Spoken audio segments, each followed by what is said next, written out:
MC, just wanted to let you know that this episode is going to be done with another special guest. Reezu's not 100% to be on the show. Well, that's great. I hope he gets better. Who's it going to be? Is it going to be Tig again? We had a fun conversation last time. Oh no, this is going to be a little different. You're interviewing a musician. And this is going to be the first time you have ever spoken to this musician.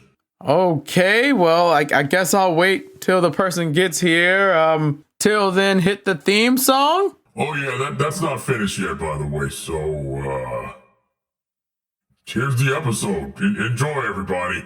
I swear production doesn't get their stuff together. We're seriously not going to be able to have a f***ing theme song for another f***ing week. God it. I am so sick and tired of production screwing things up. I swear to God, production, get it together every week. Welcome, ladies and gentlemen. It's Simply Complicated. It is I, your best friend that you did not ask for. It is me, MCZX, TheMCZX, the only one. There's no other. But today, I have to let you all know the narrator has set up something. He told me in the beginning that I'm going to be interviewing a musician. The musician has not made it in yet. I'm waiting for the musician to get here. But look, in the meantime, Reezu is feeling better. He just wasn't available for tonight. As soon as the musician walks in, I believe we'll start the interview and we'll talk to them about whatever we're talking about today, because the subject list is blank and we're just going to figure that out. So I'm just waiting. Oh, there. Looks like he's coming in now. Oh, hello. Hey, how you doing? How are you? MCZX here. How are you? Don't get your name. So you know my name is Lamar. It's LamarzBars. That's my magician name, but you can call me Lamar. Well, we got that, Lamar. I did not know who you were, because guess what? I wouldn't have asked the question, "Who are you?" But it's okay. It's okay. LamarzBars is here in the house today. Sir, please introduce yourself. So, my name's LamarzBars. I am from California. I am a hip hop artist. Just starting. Oh, I've been doing it for a long time, a few decades. But I just started recording and uploading my music just now recently. Just came out with an album a couple of days ago. So I'm excited for that. Give myself a round of applause. What's the name of the album? What's the name of the album, if you don't mind me asking? The name of the album is LamaRnB / Tourette of the Pen. It's basically like a double album, two separate feels. We have more of an R&B type vibe on the beginning of the album. The first 6 tracks are more R&B related, and in the next 5 songs on the album. Damn. 5 albums on one album. That's crazy. He's doing shit different, guys. Hey, you know, we're trying to be trendsetters here, right? But the next 5 songs are more hip hop orientated, just, you know, straight rap. Yeah, that's about me. Not bad, not bad. That's good to know that you dropped the album. I think everyone should listen to it. Where can they listen to this album? You can listen to it on any streaming service: Apple Music, Spotify, Pandora, Tidal, Amazon Music, freaking Instagram, so basically TikTok. Anywhere. Anywhere is what you're saying. Yeah. That's wild. So this explains what the narrator was playing earlier today, because I did hear the album. And before we dive into you, I did hear the album. I will say good job. Yeah, this album, if I had to do a quick review of it, it seems like it's a prologue to something bigger coming down the line. Am I wrong about that?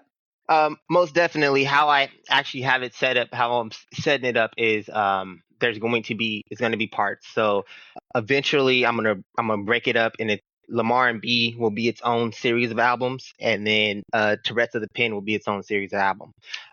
Gotcha. The last song of the album is called Stand Tall, and it's basically my prelude to this music journey that I went on, right? So each verse explains certain things that I went through certain times to try to get to where I'm at right now and dropping my debut album, LamaRnB / Tourette of the Pen. So, in the beginning of the first song on the album is called LamaRnB. Correct. And that one is explaining how the R&B portion of the album goes, but it's explaining how the rest of the album is going to look. So, but that is going to be the start of a series. So we'll go. Interesting. The next album, I don't know, would be LamaRnB 2. I don't know. I haven't really figured out how I'm going to do that yet, but I just know that that's how that's going to be set up. Gotcha. Do you have any plans of shooting any videos for any of your songs? Well, yeah. So a couple of songs that I really want to do videos for. We have The Glow. I want to do a video for. We The have Glow featuring P-Matics? Yeah, P-Matics. That is P-Matics. close friend of mine. We actually used to work together, and then I told him, I was telling him about my history rapping. He's like, "Yo, I'm a rapper. Check me out." Show me his thing. I'm like, "Yo, that's nice." Then when I'm going through the beats, I see The Glow. I come up with the concept for it. When I see the beat was called Glow, and I come up with the concept for it. It's The Glow. I don't know if anybody has ever seen the movie The Last Dragon. Yep, sure enough. Exactly. I have a couple references to 80s movies in that first verse. I caught on to that. I was like, you think you're clever. I see this is about 80s movies. You're funny. This guy thinks he can trick me. Yeah, I'm not that old though, but I just do watch. I do watch the classics. But I sent it to him, and he was like, "Yo, you just woke up the beast," because apparently he was going through a little bit of a like a little writer's block. I sent it to him. He listened to it. He was like, "Bro, I got you." Fun fact, and I'll let to tell the story. I was also going through a little bit of a writer's block. I didn't have the second verse down, or my second verse, the third verse of that song down yet, and I didn't know where I wanted to go with it. And he showed me a little bit of what he was doing with his verse. But right after that, I turned around to my music computer. I got that verse done, and I actually finished the album that day. So that's the last song to be completed for the album. Now, it wasn't the last song, but because of the inspiration I had, I went and I finished the entire album that day. Interesting. This interview is going kind of in reverse. Going kind of in reverse. It's like we're promoting the album. We didn't even talk about like how I got into music or anything, but we're going to get there. Hey, man. Good. Go ahead. Sorry. Question. No, you're good. So I heard Sticky Situation, and I'm like, this is definitely something that's for everyone to be outside with. Somewhat, I don't want to say any gang affiliations or anything like that when it comes to walks, because I'm not trying to get checked or punched. But I feel like that's one of those songs where you're supposed to bop to, and let folks know, like, hey, you can't fuck with me. You just can't.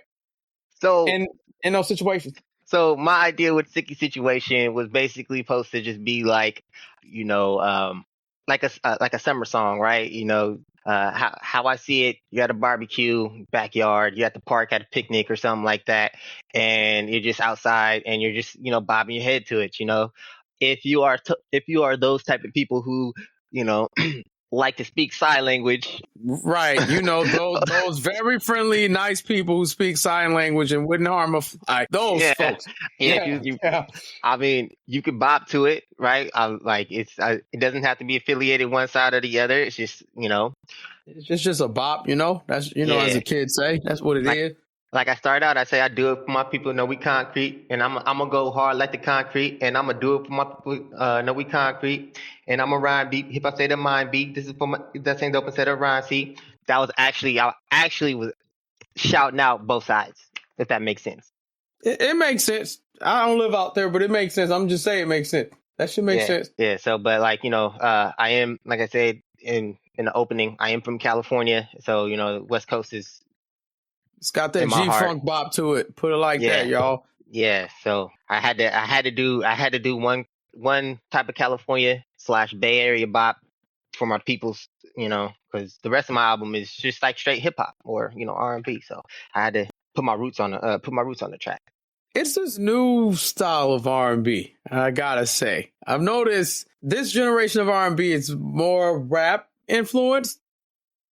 I don't like ballad wise. I don't really see that from a lot of R&B artists.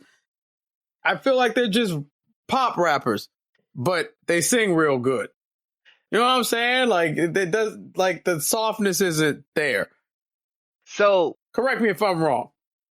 So it's funny you say that. I'm a very big Tank fan, right? Tank, Tyrese, I grew up listening to Blackstreet. Yo, this is answering the question: what influenced Lamar's bars? See, I didn't even have to ask that. See how I did that? I'm a pro interviewer. Let's go, me. Let's go. Yeah, so that's what I grew up listening to. I say that to say, if you listen to some of their interviews, what you said is what they say about the current state of R&B. It's not too much singing.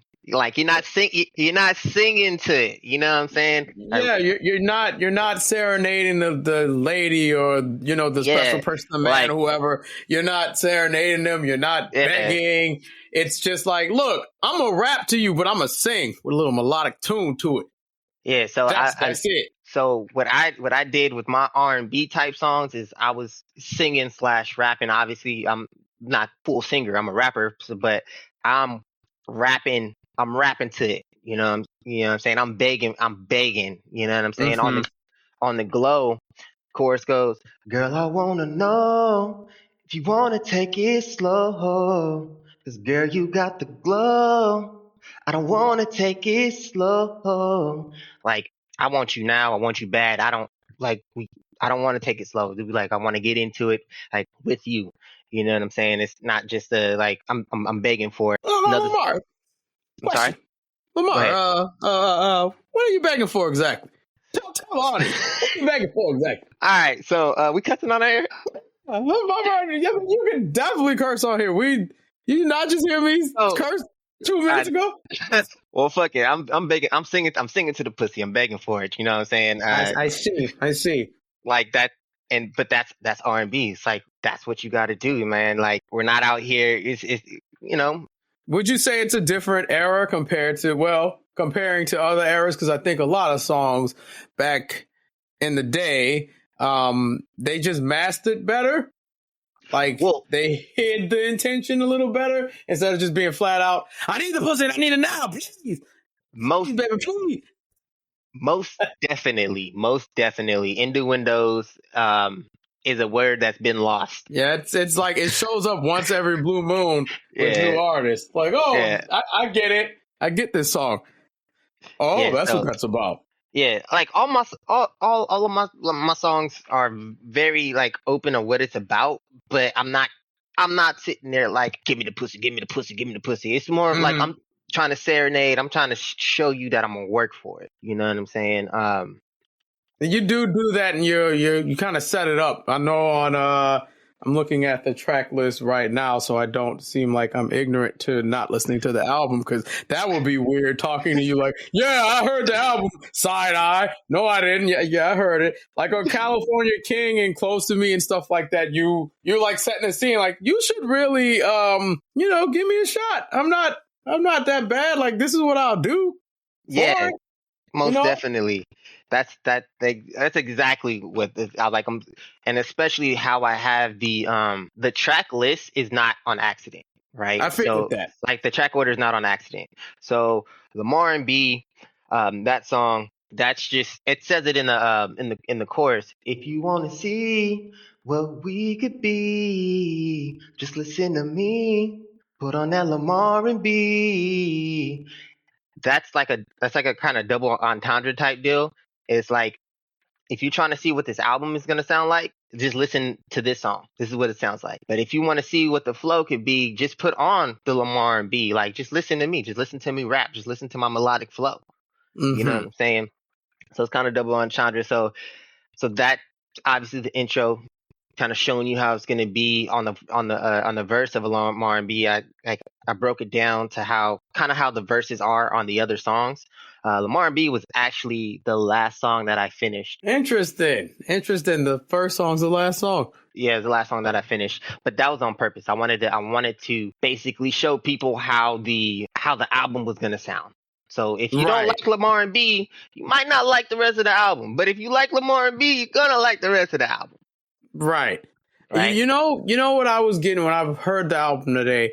It felt like the first, I want to say 1, 2, 3, 4, 5, 6 tracks. The first 6 tracks felt like side A, and 7 through 11 is side B. Most definitely. So just to break down the story on how I named the album, they were supposed to be two separate albums. I was going to do a double album, right? So it was going to be LamaRnB, and I was going to have nine track on that side, Mm-hmm. and then it was going to be Tourette to the Pin. That was going to be another 7, right? But due to some scheduling conflicts with other people that were supposed to be on certain songs, I wasn't able to get a couple of songs finished, so I condensed it, and that's why on the album it's like LamaRnB / Tourette to the Pin, kind of like how Kendrick did Mr. Morale and the Big Steppers, Yeah. right? It's not where I got the inspiration from, but it's a way that I can explain how that works. So it's definitely a side A, side B type deal, going back to my 90s R&B influences. Gotcha. The cassette tape. Gotcha. I had a feeling. I knew I was onto something. Like, I think there's supposed to be a little more on certain parts of this, because one after the glow, I felt like, and this is just a small critique, by the way, I thought there was going to be a rap introduction, like the LamaRnB thing. So Like, okay, he did that. There's the rap part. Like, oh no, we're not doing that. Okay, cool. So if you listen to because that song you're talking about is called All or Nothing. If you listen to All or Nothing, it's actually the intro to Tourette to the Pin, Son of a bitch. right? So if you listen to it, so it starts out, I'm like this. I'm gonna go hard to my body, says I can, even if I'm in a casket, and then I kind of go into a different type of flow. Eight bars later, trying to make top 5, put your dream alive, and then go into a different flow 8 bars later. And when I win, you gonna know I gave it all of me, cause I went in and gave a show, you know that also see. And then about, I think it's 4 bars later, go into a different flow. Cause when I make that, is to take that, what is it, make that, you know what I'm saying? And then to another, like, so I'm breaking down like the different styles that I can do, and that you're going to see throughout these next Gotcha. five songs. 4 to 5 Basically, this song's, I would say, like the intro. Yeah. If this was an album, basically. Yeah. Look at this, y'all. Journalism. I didn't have to even ask the question. This is called journalism. I didn't ask how he did it. He just flat out explained it to me. That's called journalism, y'all. I'm a fucking great interviewer. Everyone says it. I mean, I say it all the dang time. Every time I listen to you. That's my guy. That's my guy. I swear. But this was a really good record, man. I mean, when you drop the next one, by the way, before we even get to like the future projects and everything, I'm curious about anything that hit the cutting room floor. Did you put like any previous singles out that you were going to add onto this that just didn't make the album? Or did you have songs that you wanted to put on the album and then you just felt like it doesn't flow right? Maybe I could save this one for maybe an EP or something like that. So like I said, there's a couple of songs that due to scheduling conflicts, I wasn't able to get it in before my deadline, right? So those are all still out. A lot of the songs on the album I already have out as singles. I just re-recorded them and did a little bit different. So there's a song called "Please Me" on the LamaRnB side, right? And if you listen to the single version of that, it's just straight rapping. But the one on the album, I have my doubles are singing, and the chorus I harmonize the chorus. Okay. Then I got a song "Every Time." I added half a verse to that. "Sticky Situation" is actually a song on an EP that I had, but I added a verse to that. Okay. So they're basically getting additions, is what we're getting at. Gotcha. So it's like all my singles are the TV edits of anime season, and I got the DVD edits, the uncensored. Gotcha. That makes sense. You brought the DVD, you get this stuff, and if you just got this TV show, you got this record here. Yeah, you have the basic stuff. Yeah. So and then my thing is I wanted to add. I'm also my own engineer, so I had to figure out how to do things as I was going through. So now we're multi-talented over here. A lot of my earlier stuff is not as polished as it could be. Even there's some stuff on the album that I could have polished it a little bit differently. Freaked it a little bit better. You know what I'm saying? But you gotta go. it sounded fine to me. I mean, as someone who listens to a lot of music, I thought you had like an engineer and a whole setup. Yeah, no, I have I have a mic sitting next to my computer, and I go in, I hit record, I go in, I record it, do my little edits, put everything out, listen to it 17 times, download it, listen to it in my car to make sure the speakers is good, and then I bounce out. Nice. Look, we got insight into the process.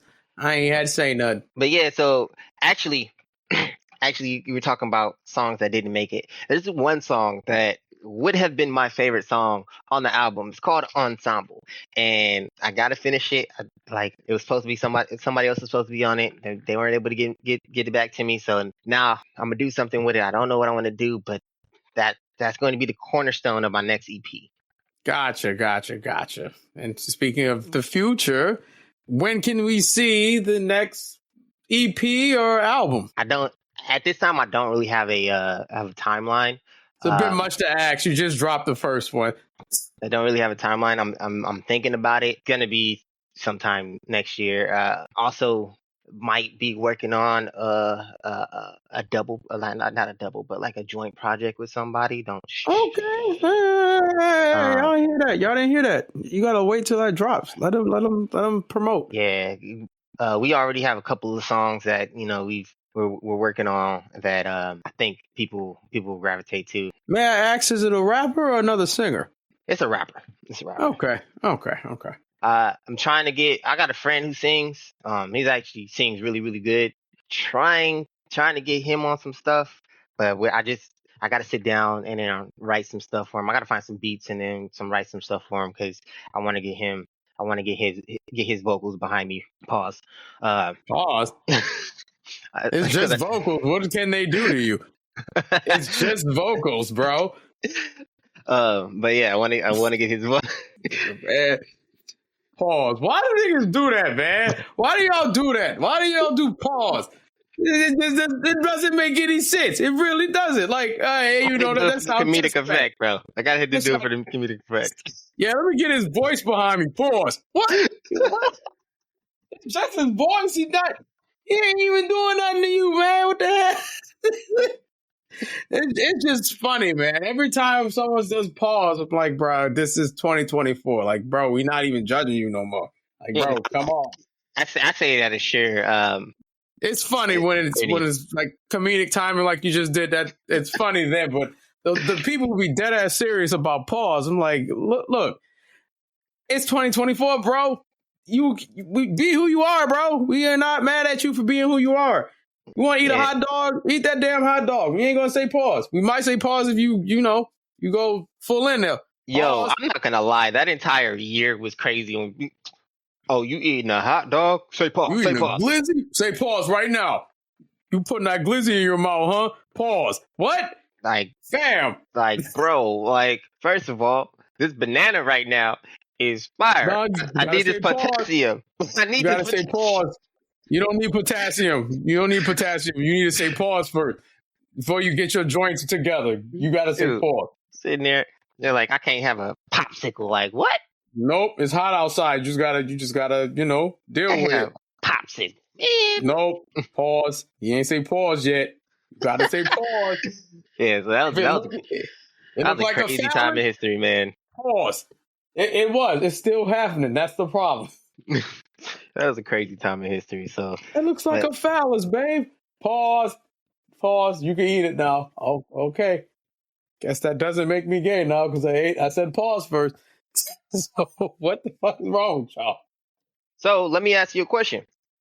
Shoot. So far, what's your favorite joint on the album? Interesting question. I've liked 6 out of the 11 songs. I did it through Apple Music, and my favorite, I'm not gonna lie, is Sticky Situation. I'm getting that. I'm getting that from a lot of people. And honestly, when I originally wrote Sticky Situation, that's what I thought was gonna happen. Yeah. Once I heard the beat, I'm like, oh, this shit here, this it right here. Yeah. When I originally wrote that, I was like, this gonna be a bop. Everybody's gonna gonna gravitate towards this. What's your least favorite project on the album? Or not? Oh man, come on. I ain't gonna ask all that. We can't just accentuate the positives, all right? Well, because here's my thing. I like constructive feedback. You know what You I'm like saying? feedback. Gotcha. So what you like? I can do more of that. What don't you like? What? Okay, so I'm gonna tell you the ones I did like. I did like the LamaRnB thing. That was cool. Because I like a good intro that's explaining things to people, because people be dumb and don't know what they're getting into despite, looking at the title of the album. I liked Please Me. I liked California King. That was cool. I'm like 50-50 on The Glow. I don't know why. I like that song, but I'm also like, I don't know. It's not bad. The one I didn't like is Crazy. I kind of went on autopilot for like All About You and Close to Me. Not gonna lie to you. Just went completely on autopilot. Didn't know what happened there. I went and replayed it. I'm like, maybe it's me. I don't know if it's me or do I just not like this song. I mean, I definitely understand who's watching me. So All About You, that one actually is crazy because the single version is one of my favorite songs. Mm-hmm. The album version, I feel like I got too creative on it. You flew too close to the sun, you think? Yeah, I got too creative on it. That's what I feel like. I'd have to go and listen to the single version and then shoot you a message like, yeah, they should just put the single version on here if it's that good. I think I got a little bit too creative on it, and I did a little bit too much. Like it took me a couple of times to like listen to it back to back to be like, okay, I'm not hearing what I heard the first time, so it sounds better now. But like when I first played it back, I was like, I think I did something here. I think I did too much. But I still like the song, and I still like where it's at and how it breaks everything down. Because, like I said, kind of going back to how I structured the album, LamaRnB is the intro. All About You. That's when I first meet you. Well, I first meet you, and getting together, telling you that I'm.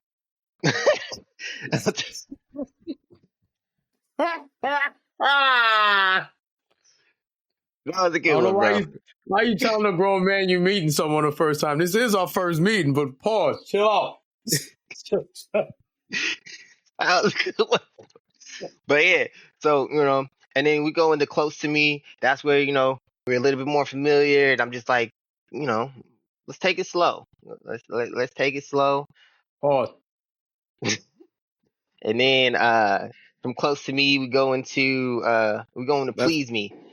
And that's when shit gets real. That's when shit gets real. That's when she's there. She got the look in her eyes like, all right, you take me down now. And it's like, all right, I got you. I'm here to please. But I was about to say another word, bro, but you just shut up. Right? Right. And then it goes into California King, obviously. Yeah, it's the act. You said use me like a California king. I'm like, golly, what's going on in that house? All right. So, like. Is the glow about pregnancy? Nah, the glow, that one is like every time you see me, I'm just. Braggadocio. Every time you see me, I'm just there. Like, all right, let's go back to California King. Like, gotcha. That makes sense. Right. So that's the all right. We didn't took it slow. We didn't got into it. Now I need you all the time. That's the glow, right? Gotcha. Okay. I'm like, is he doing double entendres here? Because if this is a setup, and now that you've done everything in this California King, now she glowing, he glowing. Does that mean baby on the way? Who knows? Hey, basically, LamaRnB is supposed to be a baby making album. I see that. I'm trying to bring the baby making music back. That's good. They need trying to bring the baby making music back. They've been talking about on the internet how the birth rates are going down. I'm trying to fix that. You know what I'm saying? I see that. I see you trying to make y'all some mothers and fathers out here. Right. And then we go into, Tourette to the Pen, All or Nothing. That's me saying, hey, I'm gonna give you everything that I have. Right. Right. My mic went out for a second. I was saying we're basically doing a track breakdown since we here now. So if we're Yeah. doing all or nothing, that's where we were. Yeah, so like I'm giving you everything I got right now. This is like I'm gonna give you like this on this music game. This I'm gonna give everything I have, or I'm not gonna give anything at all. You know what I'm saying? Then the next song. What is the next song? God dang. Next song, Beast. So that one is more of like it's like a lyrical showcase type deal, right? I just wanted like I got this. You know what I'm saying? Like just listen to the flow. I'll let you know that I'm a beast. You know what I'm saying? Then leave the next song after that is Every Time. That's right, it's Every Time. Every Time. Also, fun fact about how Tourette's of the Pen is set up. The only songs that have an order because they're ordered is All or Nothing and Stand Tall. Everything else is random because I got Tourette's of the Pen. When I write, I just write. Gotcha. I can get like sometimes I gotta rein myself in because like one verse sounds different than another verse on the same song. So that's why it's called Tourette's of the Pen, because it's just like I'm a do hip hop. But Every Time, that's one of my favorite songs just because I feel like that's like a homage to like that old school East Coast hip hop. Mm-hmm. Right. So it's just straight bars.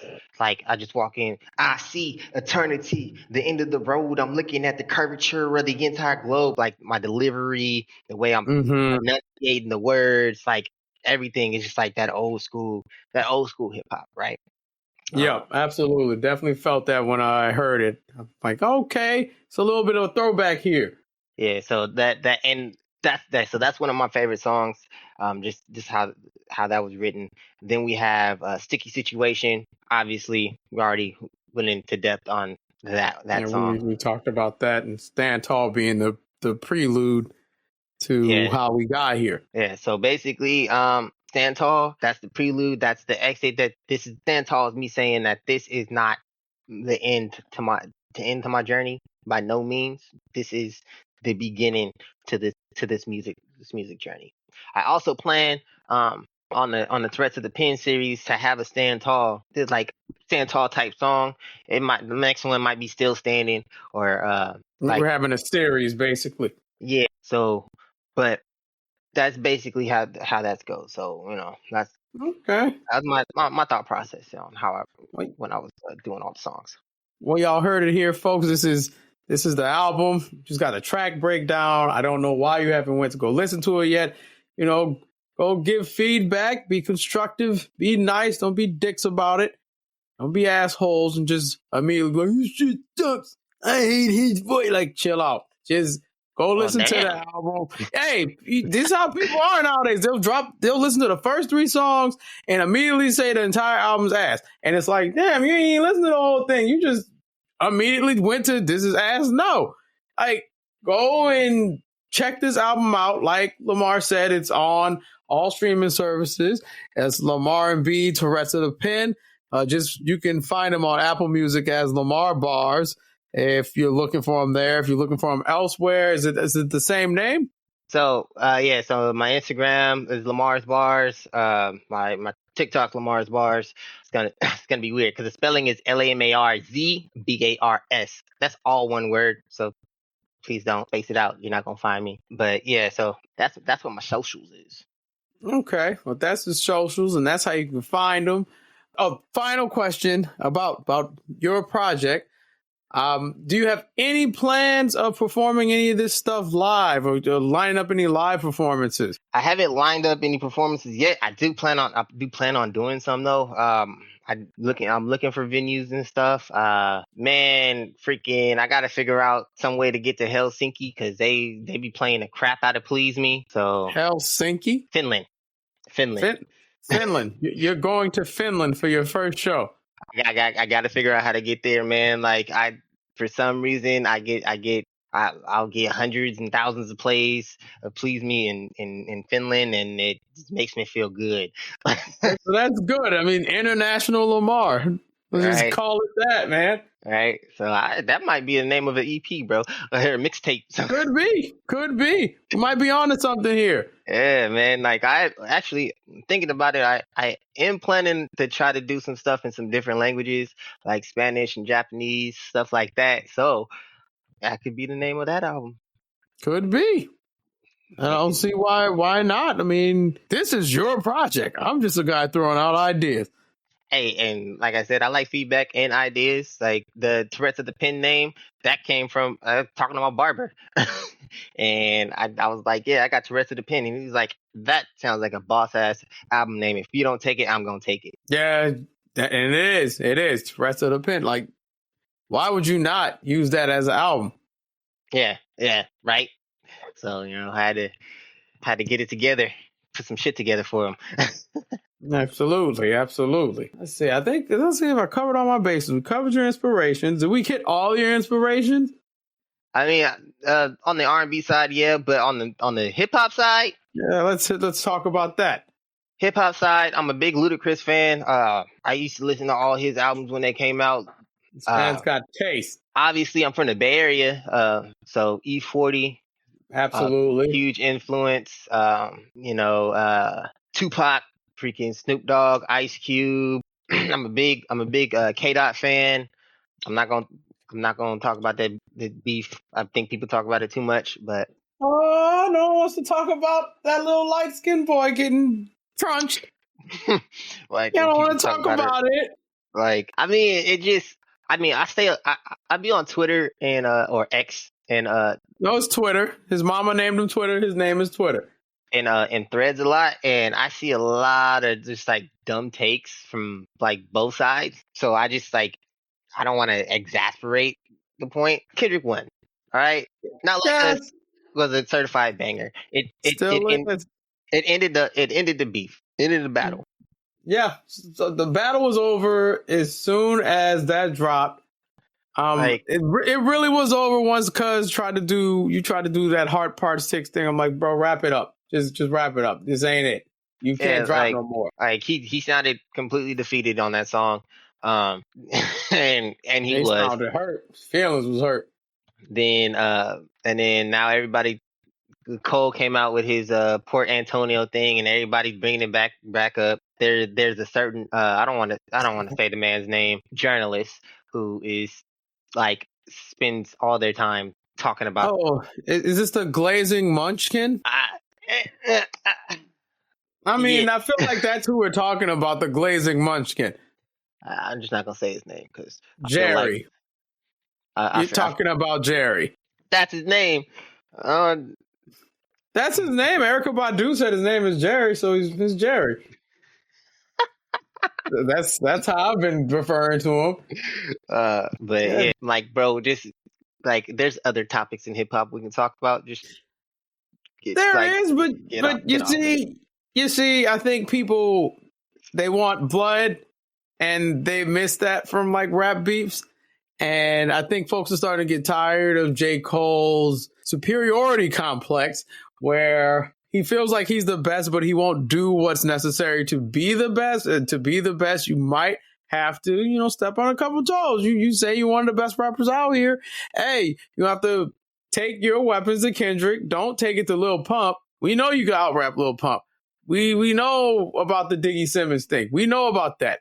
But you got to actually take on someone who's on your level. And every time you're about to do that, you back out and play this role of, I could beat him, but I don't want to lose my friends. And, because I'm the best. That's just contradictory, man.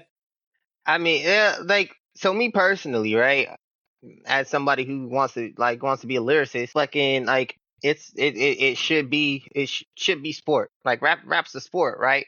Right. So, for example, back when I was in high school, I had a rap group we called JMD, right? I thought I was the best lyricist in the group, but so did my other two friends who were in the group. So we were consistently out rapping each other. Right. Iron sharpens iron. Right. So it wasn't like, oh yeah, and it wasn't like we were all mad at each other when I would say it. I'll say to this day, like, I wrote the best lyrics, he had the best delivery, and you had the best fucking like you freestyled the best. Mm-hmm. Like, we all had our lanes. But, I was still trying, like, if I felt like my lyrics were subpar to one of theirs, I'm all right, fuck that shit, rewriting this shit. Let's go. Right. Like, put this bar somewhere else. This ain't it. Yeah, like, with that, how I feel about hip hop is you can be friends with somebody and still have a friendly battle with them. Now, Right. going back to this, I feel like, and I have no bearing on anything, but I feel like Cole backing out when he did was because somebody said it was going to get deeper than rap. Shout out Rick Ross. And he was like, all right, this is going from a test of the pen to two people about to fight. Right. And it sure felt like that at some points. Right. So it's like we playing a game of 21, right? We playing a game of Right. 20, playing a game of 21, and all three of us got hops, but you keep dunking in my face and putting your nuts in my face, and and let's say Reezu playing with us, right? Mm-hmm. And he see that and he just step out because you're disrespecting the shit out of me, and I'm about to try to fight you type deal instead of us just playing the game. If that analogy makes sense, huh? Yeah, I get it. I get it. It's basically like, look, we're all playing the same game. I don't know why, you're getting this upset, because Kendrick even said it in Euphoria. Like, this is a friendly fade. You should keep it that way. That's all this is. We just having fun on records, right?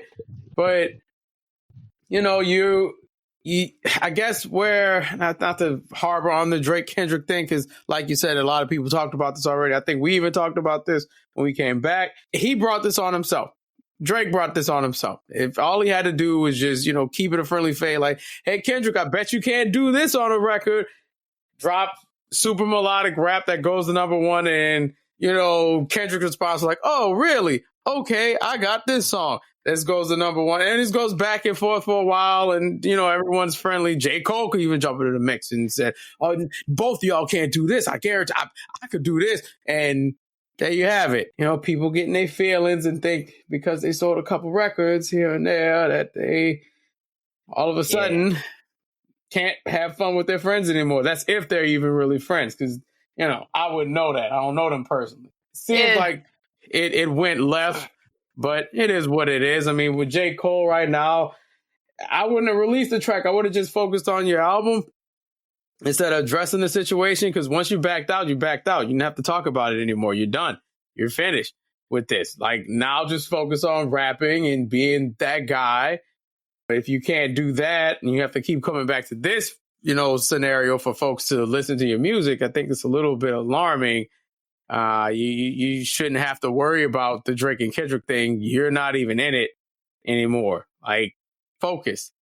That's what I would say to Cole. I mean, I get that wholeheartedly. I just feel at the same time too is people were still bringing Cole's name up during the entire thing, and even after, like, in the aftermath when he's not really talking about it, like Cole did not saying anything, and people keep going, oh, I see why Cole did this. I see why Cole did this. Oh, listen to this, Cole. And it's like, bruh, he separated himself from that entire shit. Right. He did a very grown up thing and said, I don't want to do no rap beef. You rapping like you pissed off with me or something. I thought we were just having fun. You said, motherfucker, the big three is just you. Okay, cool. And then I dropped this poo ass diss record. And after realizing I dropped the poo ass diss record, yeah, you need to apologize. Shit wasn't even lyrically fun. So I don't know, man. Hip hop is weird. It's always been weird from growing up and just watching this thing evolve. It's always been strange. The guys who could really rap, the guys and girls that could truly rap, you barely hear about them until they're either no longer here or they just get that big rub from a super popular artist. It's a weird sport. Well, because it's just weird. So being an actual lyricist is a niche, right? Yeah. It's a niche. Let's just use my album for example, right? Sure. Freaking, I told you a lot of people like that Sticky Situation joint because that's the best beat on the album. Yeah, I was going to say that. That's the one. That's the best beat on the album. But is that my most lyrical song? No. It's like people gravitate to what catches them. Not a lot of the times the more lyrically complex songs aren't going to get the type of play on the radio, in the clubs, that's going to get the masses moving. So those people, like, those actual lyricists don't get that type of shine until later, or unless they do some shit like fucking. We go back to Ludacris. Ludacris, one of the best lyricists to me, hands down, right? Very But underrated. people wasn't really listen. Like, he's underrated because he did all that funny pop shit. Mm-hmm. So they not really looking at Ludacris the lyricist. They looking at Ludacris, the motherfucker telling people with the big ass arms, or with midgets spinning on his necklace and stuff. Big ass afro. Think folks are, and just for you all to know, I'm from the South, so I think I have little credibility with this. I think the kids nowadays look at Ludacris as an actor. They don't really pay attention to him as a rapper, and that sucks because I grew up with Chicken and Beer, and when Chicken and Beer dropped, I'm like, this guy's not on everybody's songs. By the end of this year, something's wrong. And lo and behold, he was just about on every feature that year when that album dropped. Even the album with What's Your Fantasy on it, I'm blanking on the name right now. What Your Fantasy was on? It's the first or second album. It wasn't Chicken and Beer. Tell me what your fantasy. I'm Red so Light sorry, District. No, it's not Red Light District. Nope, that's not Red Light District. Red Light District's Red- number one spot. Hold on, I'm gonna find it. I'm gonna find it right now. I got you right here, sir. It is Word of Mouth. Yeah, Word of Mouth. Word of Mouth or Back for the First Time. It was either one of those two. Back for the First Time. It's not Back for the First Time. Those two albums, Word of Mouth, Incognito. Incognito. Incognito, yes. Look, I gotta run it back to y'all because I gotta run it back. I just have to. You had to be there when Cuz dropped. If you didn't see Incognito, that's okay. But if you weren't outside, or at least a kid in high school, when he dropped Back for the First Time, that was middle school for me. Tripping. Word of Mouth. I'm not that old, y'all. I promise. Word of Mouth, Chicken and Beer, Red Light District. Crack. That's a hell of a run. The man don't have to do nothing after them 4 albums. And then he dropped Release Therapy, trying to put y'all on therapy before therapy even became popular. And y'all act like the album wasn't good. It's maddening to me. That album was just as lyrical as all the other albums, but because he wasn't on those gimmicks, and then that's why he didn't shine as much. Which goes back to my thing about the reason a lot of the more lyrical rappers don't get that much shine is because they're just more complex. And perfect example. There's 2 examples. I'd say Lupe Fiasco's one. Like that first album, everyone loves the first album because you got Kick Push on it, and you have the song with Jay-Z, and you have the Cools on there. You got songs that aren't super duper lyrical, but they are. After listening to them over and over again, Kid was ahead of his time. But if you listen, like the new Lupe, the Samurai album that dropped, I think that should be played everywhere. Like the concept behind it's ridiculous. It's him rapping as Amy Winehouse because that's what Amy Winehouse was gonna do, and unfortunately she passed away. But the entire album, concept-wise, is crazy. Lupe's been on a hell of a run, but I don't think he gets the respect that he deserves because when you hear his name, it's instant, oh my God, he's going to make me think on all these bars and triple and double and quadruple entendres and all this. She's trying to prove too many points and I can't get to it. It's not bopping like it's supposed to. And I think folks be missing out. Like Tessio and Youth, that's a classic album to me. Like everything on that's perfect. But because it's the association with Lupe Fiasco being super duper lyrical rap, super duper Lou, no one wants to listen to it. And the other, on the flip side of that coin, is K-Dot, Kendrick. Like Kendrick's found the formula where he can be extremely lyrical and at the same time be commercial enough for this stuff to be played on radio stations and playlists and things of that nature. Like K-Dot, I can't describe it perfectly, but I'm going to try. I'm just going to say he found the formula. He mixed it up well, and it's not like he's dumbing down his lyrics or anything. He's being just as lyrical, but it's got y'all bopping to the records. And I mean, that could be a combination of production and a whole lot of other stuff too. But I just really think Kendrick's able to do it because he picks and chooses what should be certain singles. And I think Lupe's gotten to the point on his end. He's more like, look, I'm just doing this because it's fun. I don't really care about if it gets played or not. I think early Lupe used to care when he first was getting on. But, Kendrick is a strategic boogeyman. He's going to figure out exactly what's going to hit. I'm going to put this out here. Y'all going to be blown away by this 16 I wrote, or this entire song I wrote, or this album I'm about to drop after the Super Bowl. I know you're dropping this album after the Super Bowl. You can't fool me. But yeah, I think he's tapped into that formula, and it's just amazing to me how rappers get stigmatized with being too lyrical when they're really just making great art. And that shouldn't be a label that harms someone from listening to your music. It should be like open arms, like, oh, this motherfucker here, he know how to rap. And when I say rap, you're gonna be replaying this shit about 3 times to make sure you understood exactly what Cuz said, and that's not a bad thing. You shouldn't be penalized for making art. No, that's my take on that. Most definitely not. You shouldn't be penalized for making art. It's just we have a quick consumption type, environment around us right now. So instant gratification. Yeah, exactly. So you want to listen to the song that'll make you move and might not have too much substance to it and not make you think, right? Kind of going back to like back in the day. It's Sunday. It's Sunday morning. You got the old school R&B playing because it's time to clean. It's time to clean, right? We all live the same life, I'm convinced.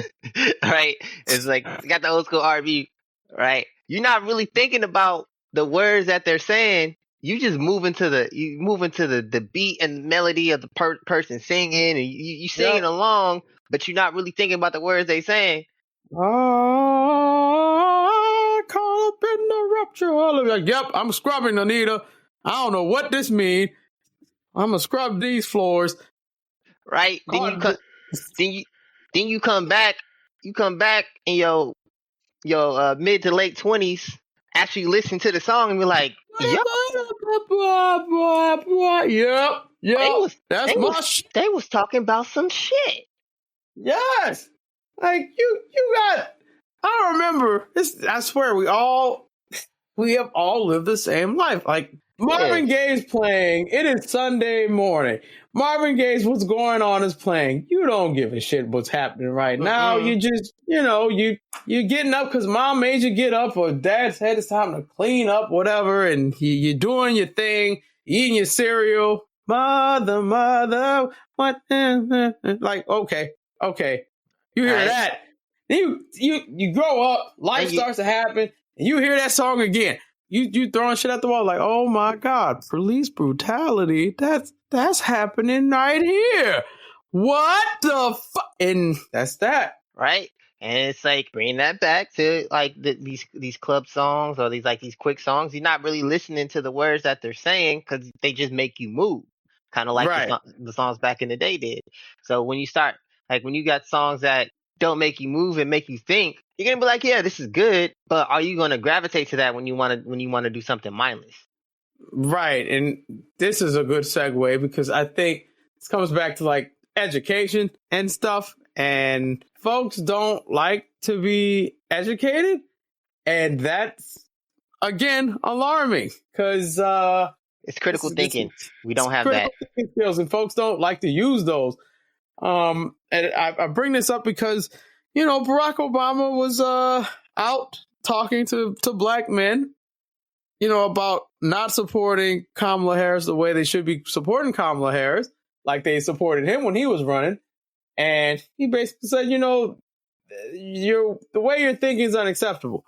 All of this is unacceptable. And that turned into somehow I don't know who these fictional black people are on the internet, but apparently some black people took umbrage with that, and they're offended that the former president's talking down to them for having an opinion, and it's like that's not what it is. It's like a lot of you lot, especially the black men that have issue with Kamala Harris, don't have a valid issue with Kamala Harris at all. Some of you just don't Not like at all. women, and it's very telling that you don't like women. I don't like the fact that they're making it seem like Obama's the problem. In this case, he's not the problem. He's literally telling y'all like a dad would. Maybe that's why you're upset, because you don't have a dad. Sorry. But, you know, it could be that. It could be that. And this is not like saying all black men don't have dads. I'm saying, like, for the ones who are literally offended. I have my dad. He's cool. I'm sure everyone who has a dad, your dad should be cool. He's cool. But I'm just saying that sometimes they're not cool. Sometimes they're not cool. Sometimes they're not. And that could be resentment from that, because you don't like being talked down to, because it reminds you of your dad. And that could be it. But also, it's still not valid, because there's too much on the line to withhold a vote. And specifically talking to black men here, don't fuck this up. Seriously, don't fuck this up. Just like we were telling those white women when Obama was running, don't fuck this up now. We need this. He needs to win this one. In 2008, we were saying that. This is the same thing. Do not fuck this up and let Supreme Orange Peel get in, because I promise you, life is not going to be easier. Life is going to be very difficult. I need y'all to wake up and smell the coffee, especially if you have daughters. If you have a daughter, please understand, if you are voting for that rotten orange peel, whose name I will not even say, because son of a bitch, the audio went out for a second. But the point is, you have to vote for the future. You cannot look at short payouts here, because some black men, I happen to know some that might be related to me. I say might be because I found out they are. And now if anyone asks, I'm just going to say they might be because they're supporting the orange peel. Can't have that around me. That's getting cut off. You get sliced out of the family. But if you are with that, thinking you're going to get more money, which you're not, because you're not in the tax bracket to get any more money, you need to really reevaluate that. If you have daughters and you don't care about what's going to happen to them down the line because you think it's not going to affect them now while they're 4, 5 years old. But I promise you, things will be written into law by the Supreme Court, House, the Senate. He'll sign off on that shit to make their lives much more difficult 10, 20 years down the line. And it's not wise to put your fate in someone that doesn't even like you as a person. I don't understand why some of y'all can support this man. You can't name a policy. You just want to have the same power your oppressor has, and your oppressor doesn't like you. When will you understand that your oppressor doesn't like you? He's not a fan. She's not a fan of you at all. Why do you think this is cool? And I say all that to say, black men, open your eyes. Let that hate out of your heart. It is not the time to withhold a vote. It's not the time to do that third party shit just to spite who. You're not going to spite Kamala Harris. She'll be fine. She has money. She'll be fine. And in this economy, she will be A-okay. But if you're doing that to spite your fellow brothers and sisters and everyone that's around you, I seriously think you need to take a look in the mirror, because it's just wasting folks' time. This is not the time to play these stupid ass games, because too much is on the line. Senate seats, House seats, the Supreme Court could get flipped, and the presidency's right there, and democracy's right there, guys. It's not the time. And just because you don't like to be educated about your behavior is inexcusable to say, I'm not voting for anybody. That's very childish.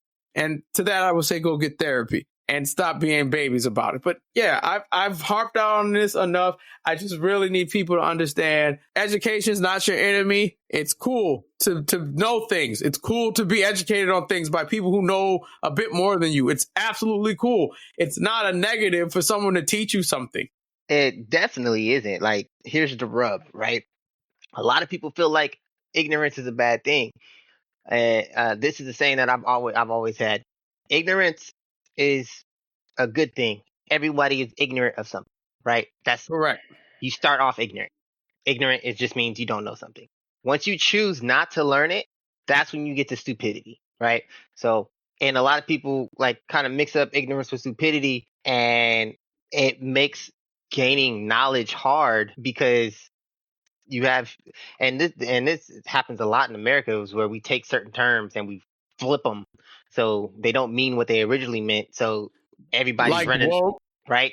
So everybody's running away from it instead of running Mhm. to it like they should be, because people should be educated on policy that might affect them, or Absolutely. how government works, right? Because Right. a lot of the reason people are, talking shit about, the current administration is things that if you understood how government worked, you wouldn't talk shit about the current administration. You would talk shit about Exactly. the current Congress. Right. You would talk shit about the Senate, you talk shit about the House, and you definitely would talk shit about the Supreme Court, because those are your big three here. I wish you all knew the vice president isn't the one writing the bills nor signing the bills. That's not a valid argument. Right. So, like, we have this conversation, like, there's this conversation going on about funding, why funding isn't going one place, but it's going someplace else. And it's like, if you knew how government works, you would understand, or not even government, run a business. Understand that if your business is making $100, okay, just because your advertising budget might be $10, and your fucking your inventory budget might be another $10, and you're running out of your advertising budget, you can't pull from that inventory budget to fill up that advertising budget, because that money is already spent. I'm doing air quotes. Right. Right. So, like, if you understood that, you got these people on these social media sites talking all this shit, you wouldn't believe that, and you would see that they're dead wrong when they say, "Oh, we can fund this over here, but we can't fund this." Dude, that money has already been spent Right. a long time ago. Look, they already signed the thing of where the money's going. Right. And also, you're blaming the wrong people for why more money is not being invested, because the people who are in charge of the money are in Congress. And this also comes with foreign relations and why certain funds go to places that, I don't think should have any funding. Israel. But I feel like you guys shouldn't have weapons from us. But due to foreign relations and due to having, a relationship with these folks, they signed off on sending this money already. This isn't us just agreeing to send it. This was passed by the House, passed by the Senate. Someone signed it, the president, and it's going to happen. It happens every single time. And instead of folks looking at that, because that's how government works, Civics 101, you guys just immediately say, well, this administration just loves to kill people because look what they did. They sent another, baby, this was already signed. This was already signed way in advance. There's to Ukraine too. We sent shit over there. We didn't have to, but we did because we signed it. And it's not like the president went up to the congressman and was like, "Hey, I got this to your head right now. Send that shit over." Like, no, they had to actually, like, they said, "Hey, we're their allies. Let's write this resolution. All right, let's do it." Okay, people voted on it. Some said no, some said yes. It passed. Money got sent. So it's like, money got sent. Yep. That's how that works. It's not just the president saying, "Okay, I'm gonna give you $6 billion just to do it." Like, right. It's like that meme I keep seeing where, like, if a school shooting happens, instead of anything happening over there, it's like, and I'm going to give money to this foreign country here. Here, Israel, have $40 billion. Here's $20 million for some guns. Here, Ukraine, take this. Another school shooting happened. Yeah, I know, whatever. And everyone takes it as, like, that's the cue to send money somewhere else. That's not what's happening, man. Like you said, if it's written, it passes in the House, it passes in the Senate, and then it gets signed by the president. That's the end of it. It's just the end of it. That's how it works. It's like, it didn't get vetoed. It's gone, buddy. What do you want me to do? It's gone. Like, you can't do anything about something that he signed already. He approved this. And also, if another department needs more money for whatever freaking reason, it needs more money, and Congress refuses to vote on that, that's not the president's fault. Right. Not at all. It's not the vice president's fault either. It is Congress failed to act. And that's Republican or Democrat. It's like whoever's in the presidency. It's like they don't control the money. They can say this is what I want to do, but they still have to have the legislative branch do their part. You have to let the branches of government do their part. And if you don't, I don't know what to tell you. It's like talking to a wall with some folks because they don't get it and they think conspiracy theories run this entire place. It's so simple. It's so simple. Which is actually why I try not to talk about it often, because it gets kind of frustrating. I don't talk about it with strangers. I know that much. If it's with a stranger, I'm like, oh, no, you're cool, because I don't have time to get upset with you for being stupid in front of my face. Well, Jay-Z said it best. Like, look, I avoid people sometimes because I don't want to argue with you about stupid shit. And I feel the same way. You're going to tell me lizard people run the government? Okay, bro. All right. This was a nice conversation, bro. I'm going to just head out. You on some weird nut shit. Yeah, some of the shit is crazy to me how, people just refuse to look at the reality of certain situations, or at least like read up on some things. Like, I'm not the most educated person out there, but before I go, yeah, this person's bad for this reason, I at least read up on some policy. Right. Like, at least let me look at why y'all are saying this before I just jump into the collective hive brain and say, yeah, they're right. They're right. I need to know why they're right. Yeah, I need to know why you think they're wrong. I need to form my own opinion on this before I end up looking like an idiot. Most definitely. It's the same thing, switching back to music. It's the same thing with like album reviews nowadays. Like, folks don't, like I said earlier, they only listen to the first 3 songs and then immediately they have like a whole dissertation on why this shit's good or why this shit's bad. And that to me is not doing justice for, music. It's like if they took your album, for example, and heard the first 3 songs and didn't get to the end of it and just proceeded to say, well, Lamar, he's a good singer. He sings his songs and 8 out of 10. If someone really liked it, they ain't really say nothing. They just said you sang good. And someone who really hate the first 3 songs will go in and be like, this nigga here, I don't like him. The nigga nose too big. He's short. Fuck this album. 4 out of 10. Fuck this nigga. Like, well, what? Goddamn. I am short, but what you talking about my motherfucking nose, though, bro? I'm just saying, this is what these bird reviewers do, bro. I thought my nose was average size. Come on. Damn, bro. Why are you saying that? It's like, you got a big ass head. She's short. The nigga's nose is big. He can't sing. The beat shit sucks. I didn't even listen to the rest of the album. He sound like Ice Spice. 2 out of 10. What? Like, damn. Damn. Spice, bro. Yeah, bro. Shit. It's bad. I'd feel low-key insulted. I'm like, no offense to her, but you ain't even listening to my project. Does it sound like I'm yelling at you on every song? Because I'm not. I'm singing. Like, dang. I might be yelling a little bit on the end of some of the songs because I was feeling it. Like, but right, but that's just what I'm saying about, I guess, people, the court of public opinion. If they just start saying something, they all gonna run with it. And folks nowadays don't really do their own research.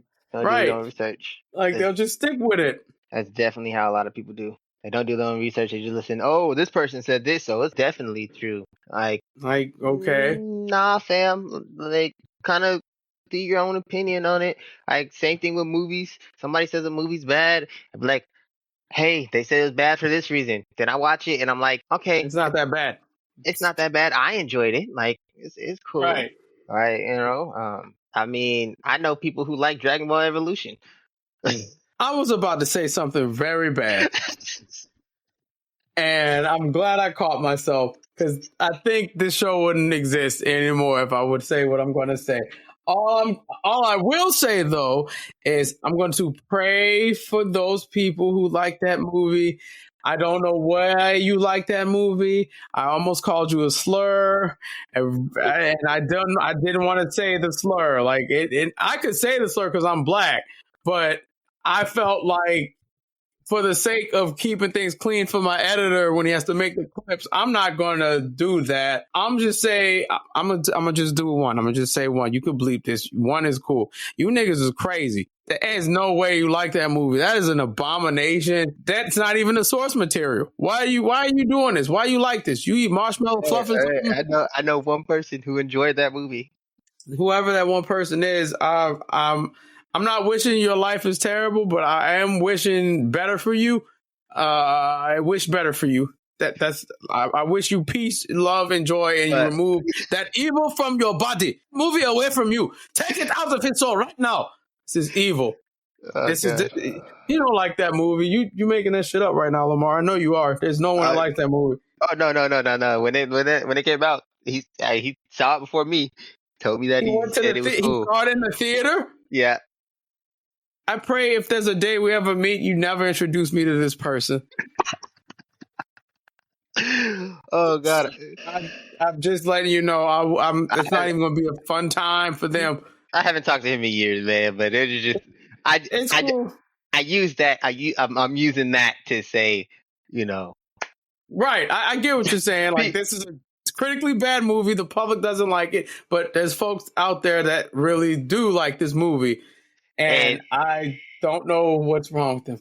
And then I was able to form my own opinion and be like, that movie is not what you said it was, because I watched it instead of being like, oh yeah, my friend said it was good, so y'all is wrong.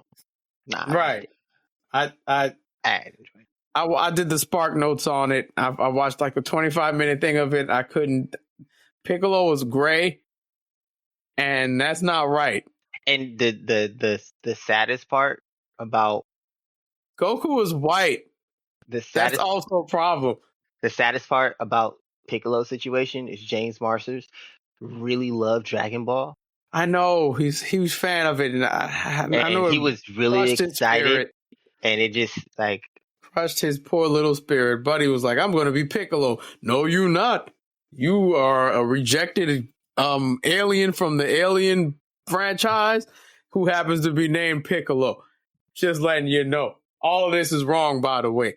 Master Roshi's not a pervert. He's just some old Asian man who teaches this white boy how to do the power key blast, and all of it's wrong. Krillin, I don't even know if Krillin's in the movie, and if he is, he's probably CGI. I don't know. I don't remember. I don't remember. Like it was a shit show. It was a shit show, bro. That is terror. That's a terror action. I remember Akira Toriyama said, "Yeah, it's a take on it." Before the movie came out. Rest in peace to Toriyama. Toriyama was like, "Yeah, that ain't it. That ain't it, bud." Bro, like that was around the time like I was researching movies heavy, so it's like I was excited for the movie to come out, and then it just fuck, bro. Like, don't you hate when that happens? Like, you're excited about this thing that you've been watching or reading, and then the adaptation comes out and it's the opposite of what you read or watched or played. It hurts every time. Every single time. Even if it's like, it's a new take on this. No, it's not. No, it is not. You completely ignored all the story points, all the major twists. You ignored all that. You just decided, I'm going to do my own thing because I never played this before. I think I haven't watched this on Netflix, but I've heard Henry Cavill's Witcher, like, he made sure that was exactly like the games because he's a huge fan of the games and the books. So yeah, I think the reason that they recasted him is because the show, I believe, I might be quoting this wrong, I believe the showrunner wanted to do something and he was like, no, that doesn't make any sense. That's not how that goes. All right, you gotta go, man. Where's Liam Hemsworth? Liam, come in here. We can't get Chris, but I'll get Liam because you're pissing me off. Just do what I asked you to do. Jesus, just because this quest happened in the game and I can't make it work on the screen, buddy, I have to adapt it. Why are you being like this, Mr. Cavill? Look, because it's not right. I mean, this is not what Tourette would do. He's the Witcher. It's not Johnny Depp as Jack Sparrow, for God's sake. You know what? Liam Hemsworth. That's it. You look just like him. Screw it. Get in here. I bet that's how that went. Something along the lines of that. Well, like it had to be Unbelievable. because Unbelievable. he played the shit out of Gerald. But bro, I was watching The Witcher, and I was enjoying it. Like you could tell that he was invested. I figured that because I played like a little bit of Witcher 3, and I figured maybe I should finish that before I watched the show. So I stopped. I watched maybe the first episode, I think, and I'm like, oh shit, he's Geralt. I don't know what to tell y'all. That's Geralt. Why are we what are we doing? What you mean recast? For what? You already have him. What are we doing? Yeah, because they wanted to do something different, and he was like, no. No, thank you. I'm sorry. I'm so sorry about that. I really hate that for all forms of media when you get someone who's extremely passionate about it and Mm-hmm. you pair them with someone who does not give a damn about it and they're just here to make the money and make the film or whatever it is. And it's just the worst because I feel bad for the passionate person. I feel like they might lose a little bit of themselves because of dealing with someone who didn't get their vision of, what they're trying to create. That has to suck. Has that ever happened to you? Like in a studio session or anything? Like, I'm really happy, excited about this. And the person is just like, yeah, bro, whatever. Just let me do my 12. Do my 12 bars. I'm good. Nah, because usually when I'm in the studio with somebody, we're hyped up. I mean, the last time I was in the studio session, we were so hyped that we did 2 extra songs on top of the ones that we went there to do. Passionate people connecting equals magic. Yeah. End of story. Yeah, so it's like, yeah, we were there. We were only there to do a couple of songs, finish up some verses, re-record some stuff. And then they was like, hey, I got this. I'm like, yo.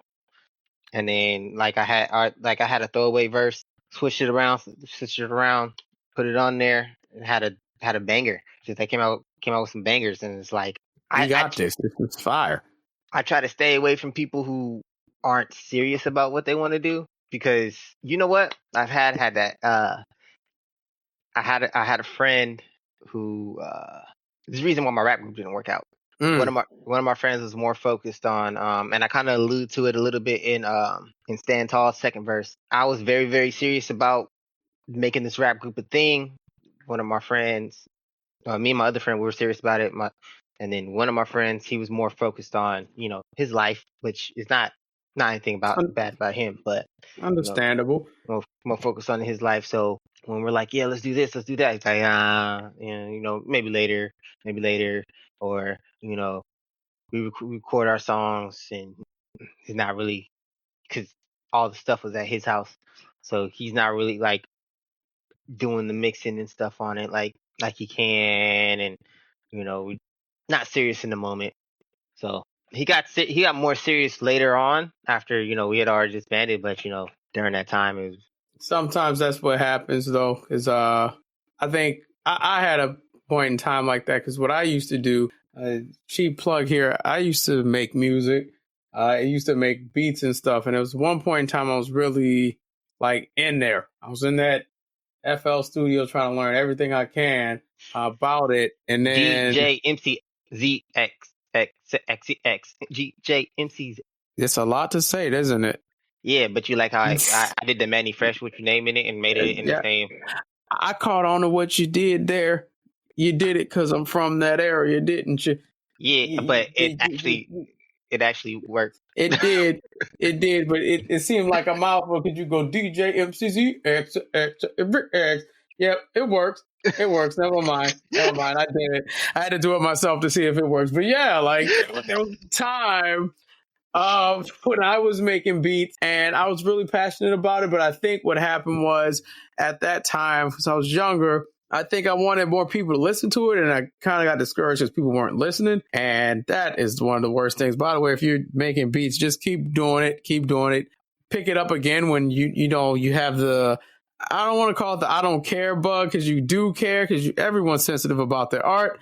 I don't give a fuck how people put on a front like, no, I want to hear it. Let me know how bad it is. No, you don't. you get your feelings hurt like that.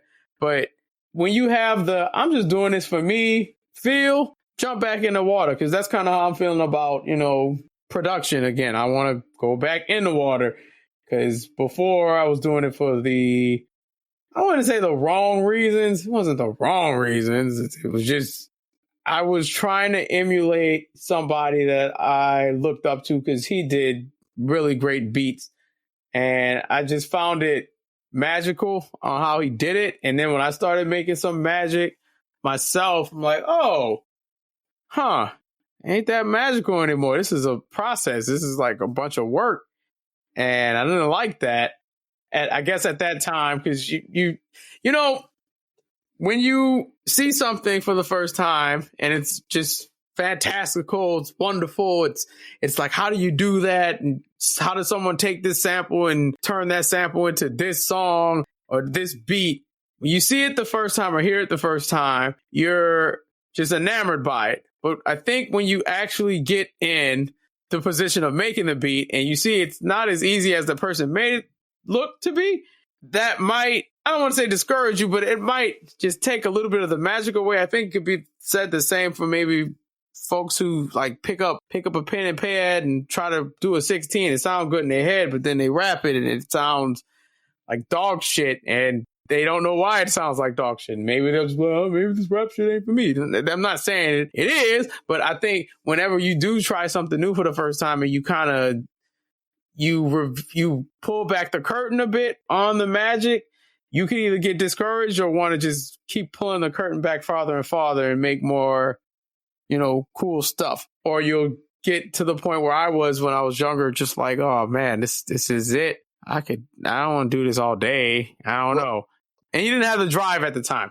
I didn't have the drive at the time. That was on me. So, well, yeah, like I 100% agree with you, because for the longest time, and I'm talking about this year, for the longest time, I'd drop a song and I wouldn't show anybody because I'm like, what if they say they don't like it? Mm-hmm. Right. So, and then I'm just telling like family and friends, like, yeah, like I came out with a song, listened to the song, but it got to a point. I think it was, what song did I come out with? I think it was actually Close to Me. When I came out with the single for Close to Me, I started showing people that song, and they were like, yo, that sounds hella good. Like that sounds like a radio song, right? And then that's when when I came up with the idea for the LamaRnB album. But that's when I was like, all right, that's what I want to listen to. So that's the music I'm gonna make. That's the perfect attitude to have, right? When creating stuff. And other people are going to like it. Like California King, man. California King was supposed to be a throwaway song. California King was supposed to be a throwaway song. That Legend endured away. That and The Glow. I would like The Glow wasn't supposed to be a single. Like The Glow wasn't supposed to be a single. But what ended up happening was I did my thing, sent it to my boy. He came back, showed me his verse. As I'm doing my second, like my second verse, the third verse on it, and I'm putting that last little run on it, I'm listening to it, and I'm like, I think we got a banger with this one. The Glow was actually, when I dropped that single, that's actually been my best launch yet. And you just did it because you knew. You didn't have to, start second guessing yourself and start saying, oh, well, what if the glow's not glowing at all? What if the shit sucks? Yeah, no, this is like, I hit it and I'm like, we're going to do this. Boom. Some people aren't going to like it. Like, there's people like I like Close to Me. Close to Me is a very soothing song to me. Mm-hmm. It's very chill, very laid back. Some people don't like the song. All right. Yes. All right. Too bad.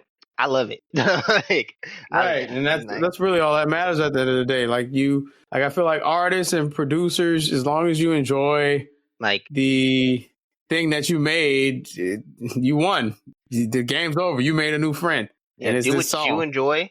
Like, do what you enjoy. Make what you want to listen to. And people who want to listen to it will listen to it. Absolutely. Absolutely. I think I'm going to do a quick lightning round of stuff real quick that we missed over the week, because, this comes out every 2 weeks. One, JD Vance got his ass kicked in the vice presidential debate. He's a very good debater, but he's a liar at the end of the day. No matter how smooth it sounds, a lie is a lie. Two, we lost. We lost some more legends? I think. Yes, we did. I know Sissy Houston, the mother of Whitney Houston, she passed. The original narrator for Dragon Ball. Yeah. Hold on, I gotta honor you correctly, sir. Yes. Doc Harris. Yeah, Doc Harris passed away. That shit hurt. That was upsetting. I was like, oh man. Yeah. But you know what? The cool thing about death, it's rooted in love and whatnot. So when someone dies, they're not really gone as long as, you remember them. I tend to think that's true.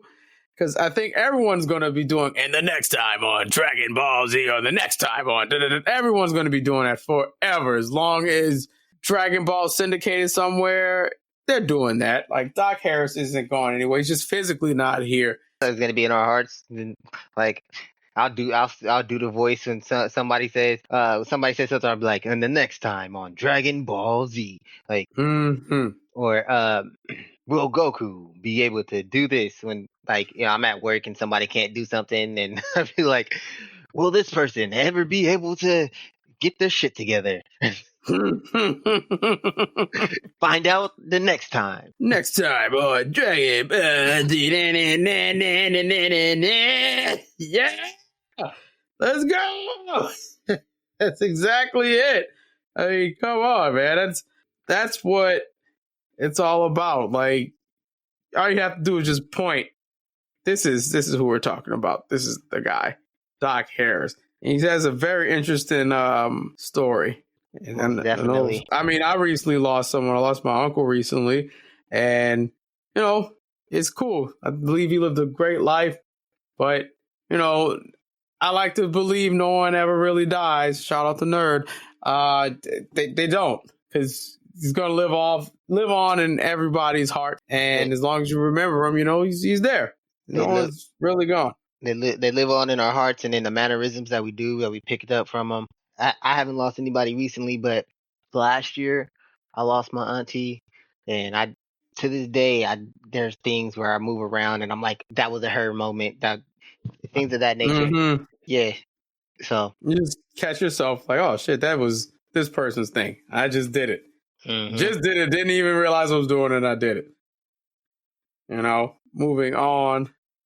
The third thing, let's see, 3. There's a chicken Big Mac. I don't know why that's there. We're just glazing over it. I don't know if anyone's had that. Y'all let me know in the comments if that's a thing, or in the clip. And there's also a Krabby Patty that you can actually get. It's at Wendy's. Don't know anything about it because I ain't going there. But y'all gonna have to be the test subjects to try that out, because I'm not even about to do that to myself. Sorry guys, I'm not going to eat cardboard, and I'm going to tell a story about Wendy's before we wrap this up, because Wendy's almost killed me once. They left one of those, the bread wrappers where you wrap the bread up so it stays fresh. They left that on my sandwich. And anytime I get anything from there, and this was like maybe 6-something months ago, I checked the sandwich. And I see this black thing that's on there. And I'm like, that does not look like a piece of meat, because it's shining in the light, and meat's not supposed to shine. So why is it shining? It's a freaking bread end thing. They left it on there. It's like it must have fell in there. Now I should have got my money back. I just got the sandwich because I was irritated. And if they didn't give me the sandwich back, then I would have raised hell. Because what if I would have bitten into that and died? Who's gonna tell my family that I died from a fucking sandwich, huh? No one. So that was that. I think that's it for the lightning round. If I missed anything, well, you can sue me, because it's late. And I'm tired. Not gonna lie to you guys. Got stuff to do. I gotta get to the editor and get them to edit all this stuff. But Lamar, it was fantastic having you on.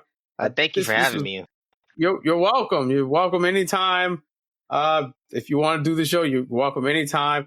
You already told us where everyone could follow you, but if you don't mind, let us know where we can follow you again. So if you missed it the first time, here's the second time. You can find me on Spotify, Apple Music, Tidal, Amazon, anywhere that streams YouTube, anywhere that streams music, at LamarzBars, LamarzBars, all one word. It's also my handles on Instagram and TikTok. Lit. And just to close out, before I close out, Lamar, what is one piece of advice that you would give to our listeners? Just one piece of advice. One piece of advice. Just when it's Just hard, advice. when it's hard, put your head down and just put your head down and get through it, man. Like life's Pause. going. Hey yo, why you putting your head down for? Hey yo. I'm sorry. Seriously, what is this? My bad, guys. God damn, bro. I'm sorry, guys. It was just natural. I just felt like that's what I should have said. It's just, the New Yorker in me said, "Hey, boss, chill out with that. Head down. Head down for what? What you doing out there?" And that's what we call a callback. Yes, sir. But their advice, sir. Their advice. They don't have to take the advice. Go for it. I mean, life's gonna be hard. Just live it. That's all I can say, man. It's it's words of wisdom there. like life's gonna be hard. Just live it. Facts. Well, ladies and gentlemen, I'm MCZX. You all take care. You be good. Don't be so hard on yourself. Give yourself a try. Give yourself some grace. Like Lamar said, life's gonna be hard. You just gotta live that. Don't worry about, stressing about everything. Take the punch. Brace your chin up. Get your chin nice and strong, because life's gonna hit you with some stuff that you may not be prepared for. But it could all be lessons that you need so you can be a better you. But that being said, this has been another episode of Simply Complicated. Get well soon, Reezu. We're going to see you hopefully in the next 2 weeks. You motherfuckers go out there and vote. Yeah, I called y'all that. Y'all better go vote. Don't piss me off. Vote. My birthday's on the 8th, and I need good news. So vote. Don't fucking piss me off. Don't make me upset. I'm sorry, my editor. Yeah. Whatever Lamar just said, that. I said vote with a big V. Big V vote. Please, because I need good news. But this has been Simply Complicated. I hope y'all enjoyed this nice conversation. LamaRnB and Tourette's of the Pen is out now. You should go check that out. It's a very fun listen. Hopefully Lamar makes you a fan of his and you go support him and all his stuff, because he's a good guy, and I think you should check him out, man. He's good shit. We don't bring people on here that we don't fucking like. If we don't like you, don't ask us to promote your music, because we're not. We're just not going to do it. You don't have to send us a bag first if you want us to promote your music. That's just what I'm saying. If I don't like your ass, hey, send me that money and I'll be the biggest shield of all time. I'm lying. I ain't going to be no shield, bitch. I don't like you. You're not getting it. I'm going to take your money and put it in my bank account. But that is the end of Simply Complicated. Y'all have a fantastic week. We'll see you in 2 weeks. And yeah, peace out. Lamar, you have to say goodbye. Oh, peace out.